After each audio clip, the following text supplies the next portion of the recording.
Assalamualaikum warahmatullahi wabarakatuh. Pertama-tama saya di sini akan memperkenalkan diri. Nama saya Fauziati Azra. Saya dari kelompok 3. Semestinya saya di sini memang tidak sendiri, karena ini kan tugas kelompok, bukan tugas individu. Namun karena adanya wabah COVID-19, jadi saya dan teman-teman saya hanya bisa mengerjakan ini secara virtual. Selain saya, di kelompok 3 juga terdiri dari beberapa teman saya, yaitu Ilmiati Sadia, Fairuzia Karista, sama Imam Rifai. Kelompok 3 ini kebagian subbab tentang penyusunan kerangka teoritik dan penyusunan kerangka konseptual. Jadi di sini di PPT ini nanti kelompok 3 akan menjelaskan tentang sedikitlah pengertian dari yang di atas itu tadi. Yang pertama, penyusunan kerangka teoritik. Biasanya disebut kerangka teoritis juga atau kerangka teori. Di sini dijelaskan kerangka teoritik yaitu sebuah bagian dari penelitian, tempat bagi peneliti memberikan penjelasan tentang hal-hal yang berhubungan dengan variabel pokok, subvariabel, atau pokok masalah yang ada dalam penelitiannya. Jadi kerangka teoritik itu adalah identifikasi teori-teori yang kemudian dijadikan landasan berpikir untuk melakukan penelitian. Dengan kata lain, kerangka teoritik ini digunakan untuk mendeskripsikan teori-teori yang berguna untuk mengkaji suatu permasalahan.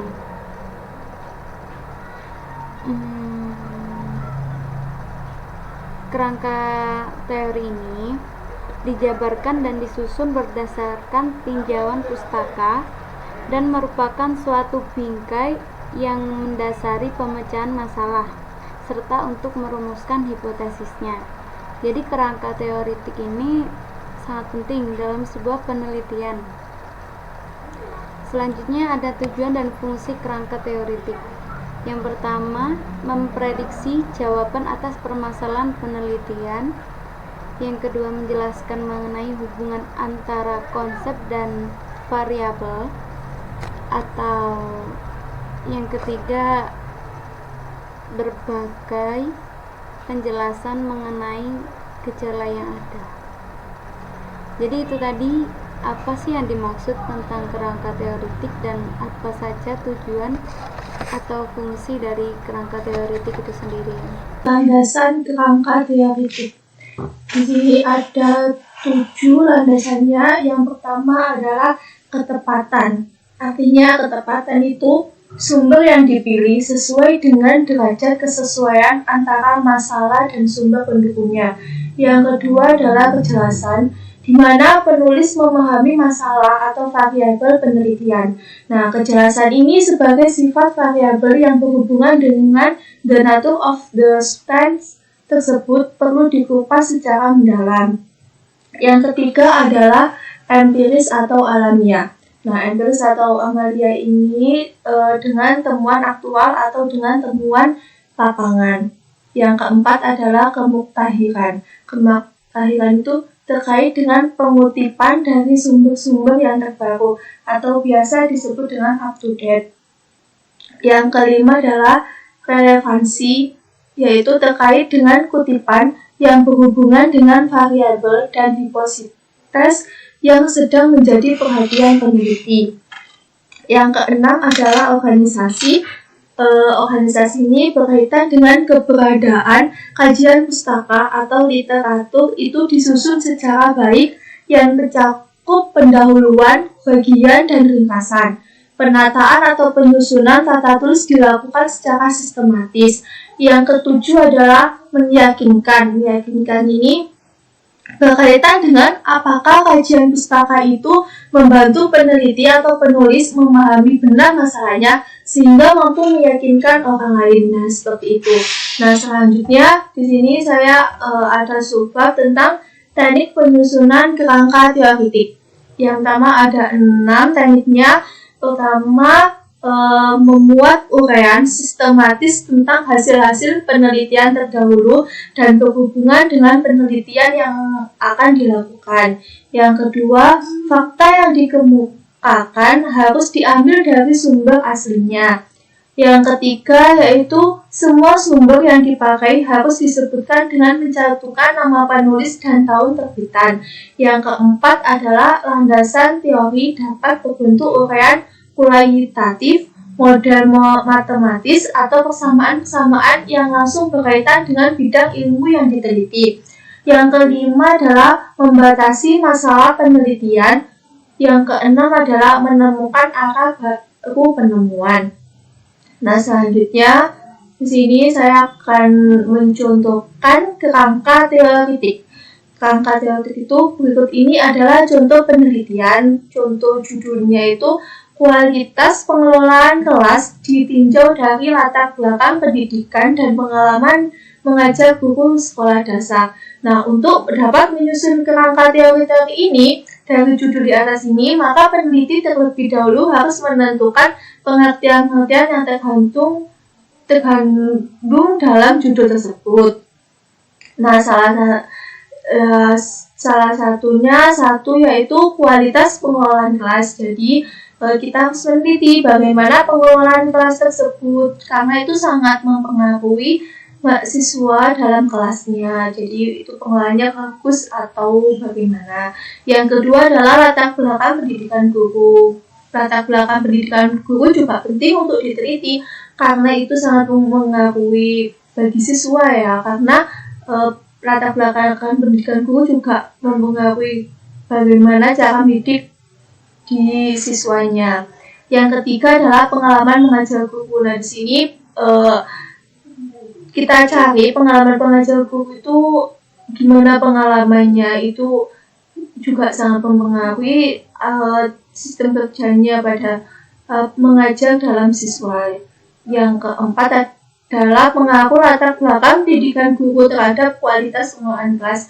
Nah, ini sangat penting ya, pengaruh latar belakang pendidikan guru itu emang sangat mempengaruhi pengelolaan kelas, baik itu menjadikan kelas menjadi pengelolaan yang baik atau bisa juga memburuk pengelolaan kelas ini jika latar belakang pendidikan guru juga tidak sesuai dengan yang diharapkan.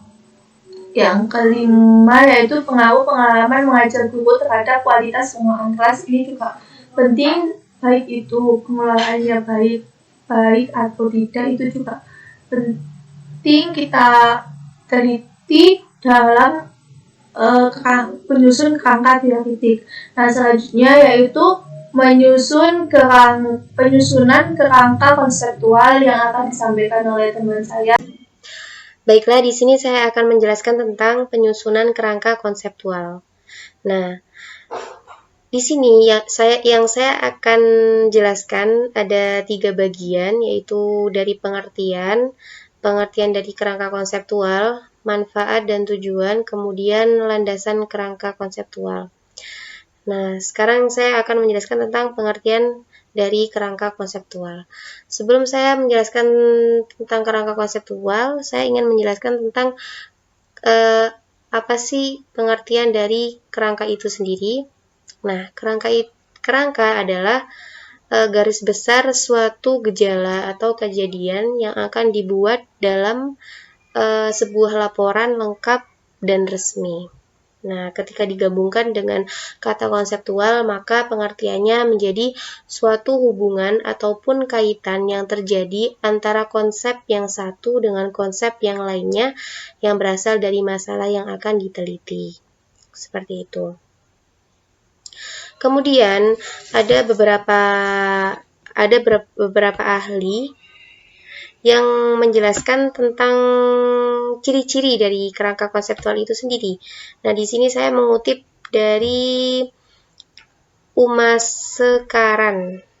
Nah, beliau menjelaskan 3 ciri-ciri dari kerangka konseptual. Yang pertama adalah variabel-variabel penelitian yang akan diteliti haruslah jelas. Kemudian yang kedua, kerangka konseptual wajib menjelaskan hubungan antara variabel yang akan diteliti serta ada teori yang melandasinya. Jadi antara variabel dan teori yang mendasari penelitian ini tuh harus jelas. Kemudian yang ketiga, kerangka konseptual perlu dinyatakan dalam bentuk diagram atau bagan, sehingga masalah peneliti yang akan dicari jawabannya mudah dipahami. Nah, di sini nanti teman saya akan menjelaskan contoh dari kerangka konseptual itu sendiri, dan kami mengambil dari contoh tabel seperti itu. Kemudian selanjutnya saya akan menjelaskan tentang manfaat dan tujuan kerangka konseptual. Saya mencantumkan 4 manfaat dan tujuan. Itu yang pertama, untuk menghubungkan maupun menjelaskan mengenai topik atau tema yang akan dibahas. Kemudian menyederhanakan pengertian, ide-ide maupun gejala sosial yang digunakan. Membantu memudahkan seorang peneliti dalam memahami penelitiannya sendiri. Kemudian dengan adanya kerangka ini, seseorang lebih mudah dalam mengetahui hasil peneliti yang diharapkan. Nah, dengan keempat manfaat dan tujuan ini tuh bisa dijelaskan bahwa kerangka konseptual itu dalam suatu penelitian hendaknya harus jelas. Karena ketidakjelasan konsep dalam suatu penelitian akan menimbulkan pengertian dan persepsi yang berbeda dengan yang dimaksud oleh seorang peneliti. Nah, hal ini perlu adanya konsistensi dalam penggunaan konsep itu. Contohnya, jika suatu bagian dikatakan A, maka bagian yang lain sampai akhir dari satu penelitian itu tuh harus dikatakan A juga, seperti itu. Selanjutnya yaitu landasan kerangka konseptual. Nah, saya mengambil 2 landasan.